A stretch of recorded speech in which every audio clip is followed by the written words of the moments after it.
Hello everyone, I am Abdul Mishra. I am lecturer of PGT Commerce. I will start the revision of class 12th Economics second book Indian Economics Development. My aim is to provide more conclusions in less than time. So let us see. Hello everyone, this is Abdul Mishra.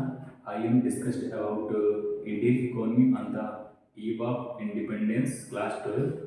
So I have complete everything one short video. So later discuss.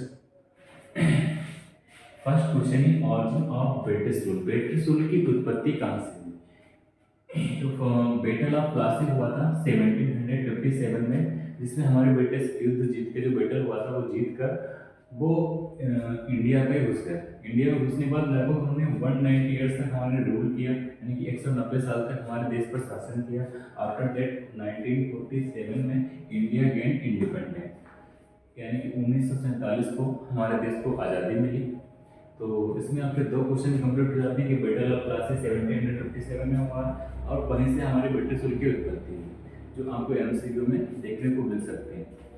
So second question is following exploitation on the Indian economy under the British rule, यानी कि किस तरीके से उन्होंने exploit किया हमारे देश को, हमारी इंडियन इकोनॉमी को। सो इसके सम इम्पॉर्टेंट पॉइंट्स हैं। तो first point is agriculture sector. Agriculture sector में क्या क्या हुआ? जमींदारी सिस्टम लागू किया गया। जमींदार में जमींदार को ऑनर्स ऑफ द सॉइल बना दिया, मिट्टी के मालिक जमींदार को बना दिए गए। टेनर्स ऑफ द सॉइल, इसको फार्मर्स को बना दिया गया। इनका सिस्टम था कि जमींदार जो थे वो टेनर्स यानी फार्मर्स से एक रेवेन्यू कलेक्ट करते थे, जो उसमें से कुछ धनराशि अपने पास सेव रखते थे, बकाया एक फिक्स अमाउंट जो पे करते थे वो गवर्नमेंट को पे करते थे वो लोग, और बकाया धनराशि वो अपनी लग्जरी लाइफ के लिए यूज करते थे।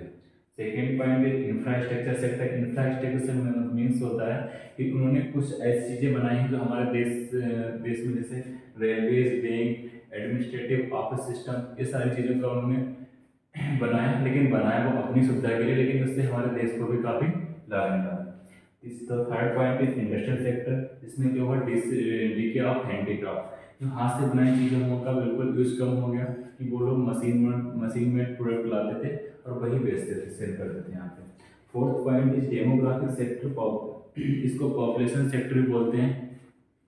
इसमें बर्थ और डेथ रेट काउंट किया जाता था कि एक दिन में कितने लोग पैदा हो रहे हैं, कितने लोग मर रहे हैं। ये सारे आदमी की एज कितनी होती है, एक्सपेक्टेड एज कितनी, एक्सपेक्टेड एज लगभग 44 ईयर मानी जाती थी। Fifth point is foreign trade. Foreign trade में क्या हुआ करते थे, एक्सपोर्ट और इम्पोर्ट को देखते थे। उनका मेन मोटिव यही था कि इंडिया से रॉ मटेरियल कलेक्ट करके ब्रिटेन ले जाना, ब्रिटेन से फिनिश्ड गुड बना के इंडिया में लाना और उनको सेल करना। ओके।